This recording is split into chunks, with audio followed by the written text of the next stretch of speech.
Bom dia, boa tarde, boa noite, or whatever the case may be.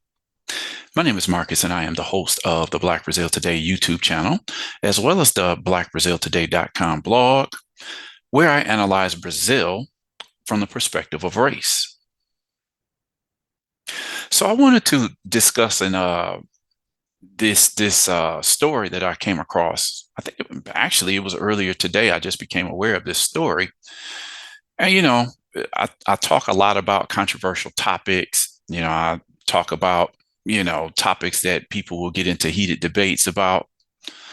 But, this one is something I wanted to cover because of its meaning. You know, you could look at this video and the pictures associated with the video and just say, well, what's the big deal? This is just a wedding. So what? You know, um, but, there are outlets that are discussing this particular wedding and what it means. Why talk about it? I mean, what's the meaning behind it that I would even highlight this in a video? Well, when I get further into this and put it in a context as I always do, you'll get it.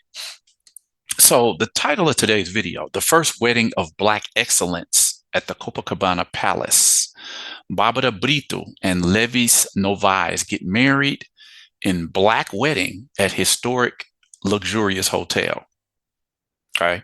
What's the meaning of that? Why is it important? Well, that's what I want to talk about in the next, I don't know, maybe 20, 25 minutes. If you're interested in hearing the story, come on along. Um, Before I do get into this video, definitely like this video, share this video, subscribe to the channel, click on the notification bell so that you know when I put up new videos. And with that said, let's discuss this wedding that just recently went down in the Copacabana Palace in Rio de Janeiro. So the reason why this is important, this wedding between a Black man and a Black woman, uh, both Brazilians, mind you, because in this luxury hotel's history, the presence of Black couples celebrating marriage is rare. When you go back and look at Brazil's history, this is something, as I've said, I've been following Brazil's history in terms of its Black population for 24 years now. Um, when you look into the history, you find that Black people were barred from performing on some of the main theater stages in the country. There were cities where there were certain areas of a particular city where Black people were barred, from walking around. I've had several sources tell me that, Black Brazilians were not allowed in certain movie theaters. I don't know if this was movie theaters throughout the country, but certainly in Sao Paulo. That's another area I would like to do some more research in. It's like Brazil has promoted itself for a long time as a racial democracy, but when you pull up its history, it's like, well, how do you explain all of this? If you say "nós somos todos iguais," which means we're all equal, which is what people generally say in Brazil, how do you explain this? And then when you bring it up, people don't have anything to say because these incidents of racism have just been documented, maybe for the last century, going back into the slavery era that lasted 350 years. So that's why I wanted to cover just the story today. The first reason is because, again, a wedding like this at such a luxurious location in Rio de Janeiro, it showcases again the ascension of Black Brazilians in the last decade and a half. I've talked about the quota system, the demands of the Movimento Negro, Brazil's Black rights organizations. Some of this hard work has paid off because we are seeing that Black Brazilians have more access to middle class lifestyles, homes, getting certain types of cars that they simply didn't have, say 30 years ago. So this is why this is a big deal. You see, uh, again, two clearly Black people. In my experience in Sao Paulo, I didn't see a lot of, brown skin where the male and the female were both brown skin. You always had, a darker skin partner with a lighter skin partner. Both would be considered Black, at least in my eyes. But oftentimes you just didn't see two clearly brown skinned people in the 9 years that I lived in Sao Paulo. The majority of couples I saw in Sao Paulo were either white couples or mixed couples. Coming in third would be the Black couple. And then that ratio gets even smaller, as I said, when you talk about having a Black couple in which both the bride and the groom are both brown skin. It was just a rarity that I saw that in Sao Paulo. Um, So if we can expect that racism, racial discrimination is something that happens throughout Brazilian society in whatever genre, whatever area of society you're talking about, it would follow that this would happen at luxurious hotels because Black people are not expected to be in these places. Like, what are you doing here? I mean, you go back the last 60, 70, 80 years, there's plenty of information that just kind of legitimizes that point. And here it is, 2024, and you still hear complaints of how Black Brazilians are treated when they're at luxurious hotels. Like, again, people don't expect them to be there, and that's the way that they treat them. Another thing, like I said, I want to point this out because this is it's a big event for a wedding between two Black people. In all the time that I've followed the situation with Brazil, I haven't seen, whenever I see a luxurious type of wedding where people have on, extravagant clothing, tuxedos and gowns, nightgowns, wedding gowns, these type of things. Usually, if there's a Black person involved, the partner is usually white. We've seen plenty of Black soccer players getting married at the altar. They're all dressed up. And it's like a white woman. It's almost like, it's like, okay, so I guess, Black women don't deserve to have this type of wedding, because I'm not saying this never happened, but I'm just saying I've never seen it. There are a few well-known prominent Black couples. Again, when I see a luxurious wedding and everybody's, dressed up in their best, it's usually, if a Black person is involved, generally they're marrying a white person. So this is another thing that caught my eye. Now, the other thing I want to discuss, again, it goes into this question of hotels in Brazil as a place of racial discrimination. The 1951 anti-discrimination law called the Afonso Arinos law came about. Funny, it came about ironic because of what happened to an African-American dancer in Brazil. So here you had for years Black Brazilians denouncing racism in the country, elites and governmental officials denying it. No, we have a racial democracy here. It took the experience of the African-American dancer Catherine Dunham. She was barred from a luxurious hotel in Sao Paulo while she was in Brazil. And this is what it took. It took an African American in Brazil to bring about the first anti-racial discrimination law in 1951. So I just want to discuss a little bit of what who is it? Jerry Davila had to say about this. So he did an article back in 2017 called Challenging Racism in Brazil, Legal Suits in the Context of the 1951 Anti-Discrimination Law. So let's take a look at this. This is the article I'm taking, the article Challenging Racism in Brazil by Jerry Davila from 2017. And he explains the 1951 law is commonly known as the Afonso Arinos law, named after the legislator who drafted it in the aftermath of a 1950 case of racial discrimination at the Esplanada Hotel in Sao Paulo against the African-American dancer Catherine Dunham. Arinos also indicated that he was motivated by an act of discrimination against his Black chauffeur at a supposedly Spanish-owned bakery. What else we got here? A hotel or restaurant or school would discriminate sometimes, but not always.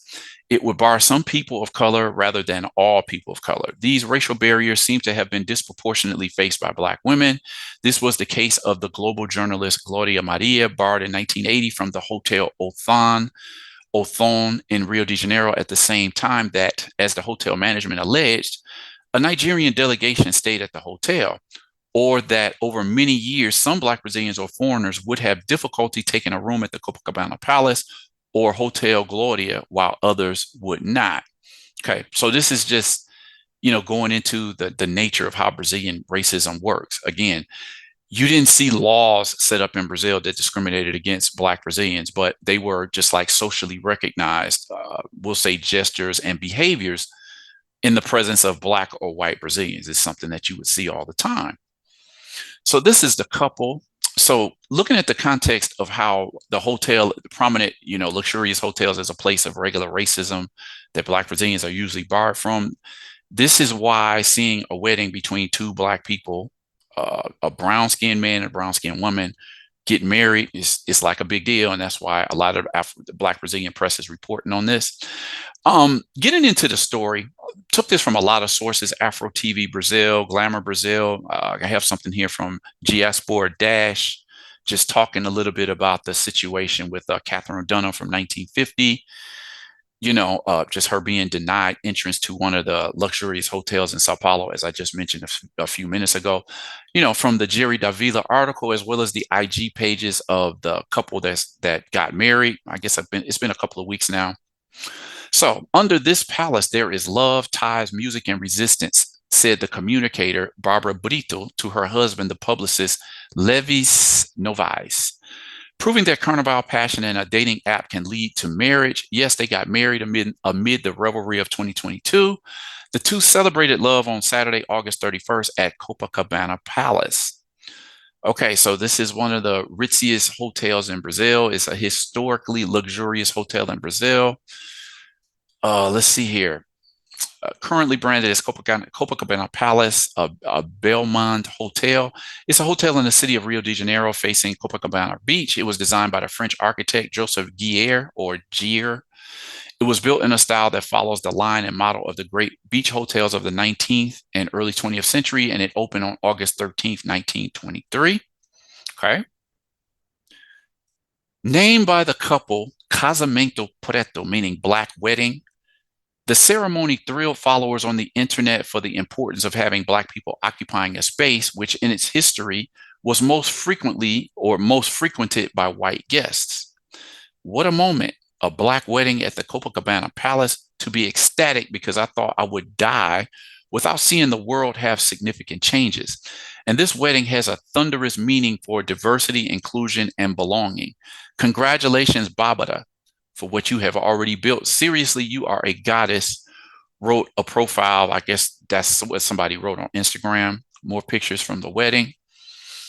I can even change cities if you marry me in Rio de Janeiro, was the answer that Bárbara Brito gave to Levis Novaes when the publicist, a former partner of the MOOC agency, a creative ecosystem formed by Black professionals, and founder of the Kili agency, proposed that the couple live together in Sao Paulo in mid-April 2023. A year after living together in Canada and Portugal, and 4 months after their civil marriage or wedding, the two walked down the aisle at the iconic Copacabana Palace, making history. Bárbara and Levi celebrate love in a ceremony for 160 people in the Golden Room, the hotel's most noble and disputed space. Another picture of the couple. Ever since we decided to get married at Copacabana Palace, I've always been asked, why this hotel? And my answer is, why not? Why can't a Black couple get married there? The first time I entered the Copacabana, I was very fascinated. It's a very iconic place that I only saw in soap operas. A beautiful place and very far from our reality. It's about having representation and occupying spaces that were not accessible before. Our wedding reverberates a social issue that goes far beyond Bárbara and Levi, explains the bride. Ceremonialist Sabrina Rosa, an actress who plays the character Cynthia in the series Cidade de Deus, the 2024 version, celebrated the union in the presence of friends such as the couple Yana Lavigny and Bruno Gizzoni, Luisa Brazil, Rodrigo França, and the couple's family. Bárbara looks stunning in a silk Duchess satin dress by designer and friend Elo Rocha. The initial inspiration for my dress was something more traditional, but Elo made a point of transforming this idea and making it more modern. Sharing the whole process with her was a very special experience.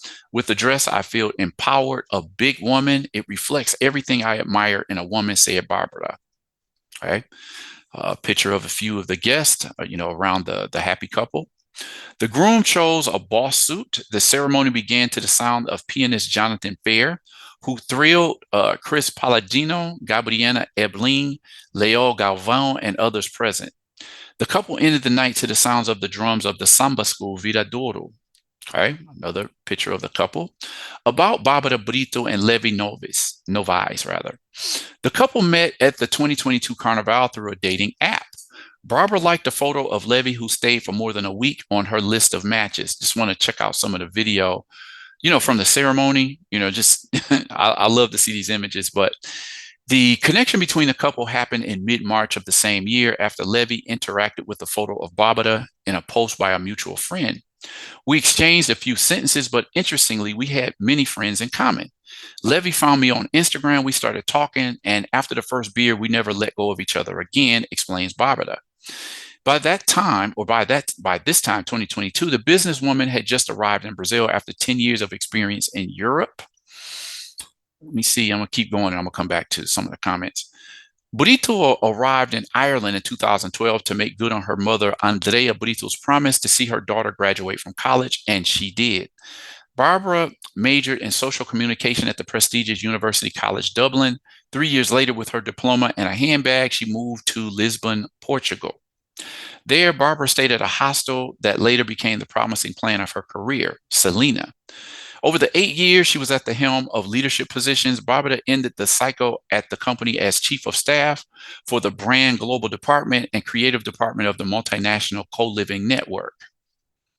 Back in Brazil, the businesswoman met Luisa Brazil, and together they created Meki Lab, a communication laboratory that works with knowledge and production, or knowledge production on the most varied content fronts. In fact, Luisa Brazil was the Cupid who united the couple Bárbara and Levi. It was through a post by the journalist that Levi took the initiative to invite Bárbara to a meeting. Levi and Luisa are longtime friends and work in the same area as businesswoman and communicator, Bárbara Brito Communication. In 2015, Levi Novaes created MOOC, or MOOC, a creative ecosystem formed by Black professionals who believe in the power of communities. In 2023, the publicist was nominated as a strategy professional at the Cabaret Award. Novaes spent the last 9 years dedicating his time and energy to MOOC until announcing in April of 2024 his exit from the operation to focus on his new project, the Kelly Agency. Today, Levi is known as the founding partner of the culture-driven creative agency, but without a doubt, the main change of the creative is the surname. Levi Brito and Bárbara Novaes went up to the altar of the iconic Copacabana Palace, making history. The couple celebrated love in a ceremony for 160 people in the Golden Room, the hotel's most notable or noble and disputed space. Okay, so these are just some of the sources. I want to give a shout out to the As Negas do Zirigudum Instagram channel, as well as the couple's Instagram channels, profiles. So let me just go back and see some of the things that were said here. Under this palace, there's love. Under this palace, there's life. There's histories, there's memories, there's ties, there's voices, there's music, there's dance, there's samba, there's laughs, there's dreams, there's force, there's consciousness, there's resistance.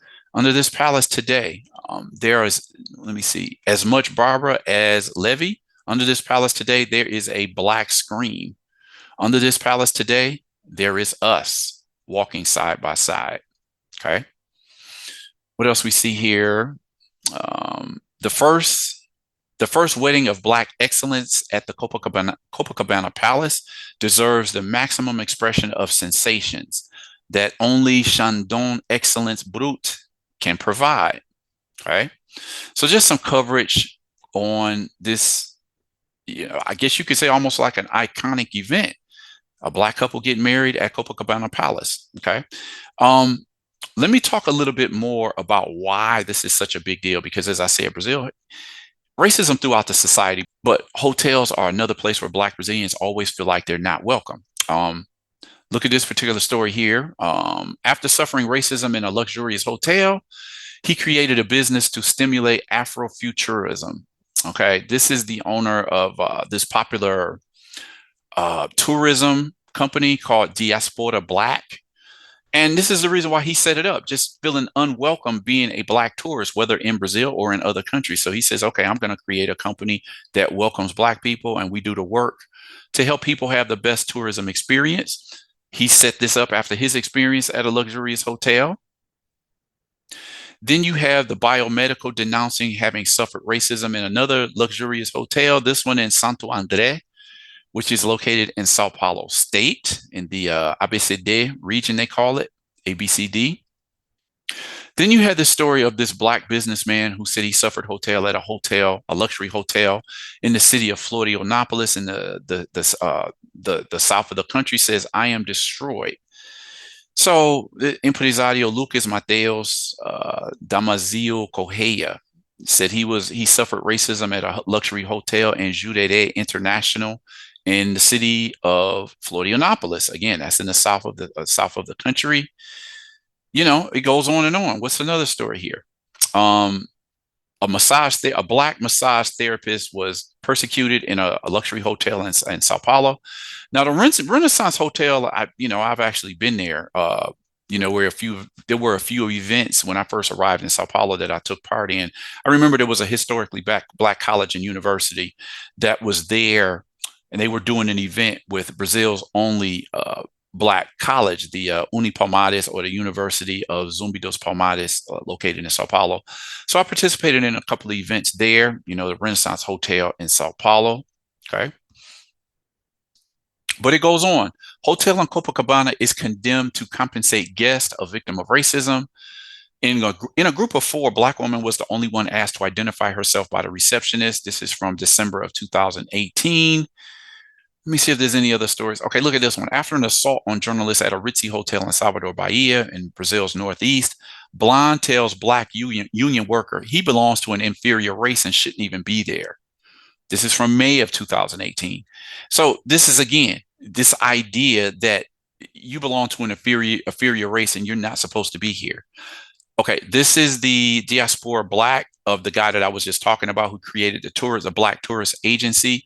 After experiencing racism as both guest and host, four Afro-Brazilians create Diaspora Black Agency to help black travelers find more welcoming destinations. It just goes on and on. I don't know, this is about the Renaissance Club, founded in Rio in the 1950s, when black people were barred from going to social clubs that only allowed, white membership. Let me see what else we have here. Again, be sure to go and check out blackbraziltoday.com. There's nearly 4,000 articles over there. This is besides the Catherine Dunham case. I became aware of this case from 2011. The woman's name was Maria Augusto Arruda. The achievement and the image of the Black Brazilian woman. So this woman is a very important scientist. She's a professor of pharmacology at the University of the State of Rio de Janeiro. I don't know where she works now because this article is from 2011. Let me see. Since 2006, 19 Brazilian female scientists have been nominated for the award in the categories of biology, physics, mathematics, and chemistry.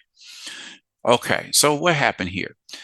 She won the award. Arruda, they were pronouncing, won the award for her work entitled NADPH, Oxidase Activity and Inflammatory Response to Vascular Illnesses and Cancer.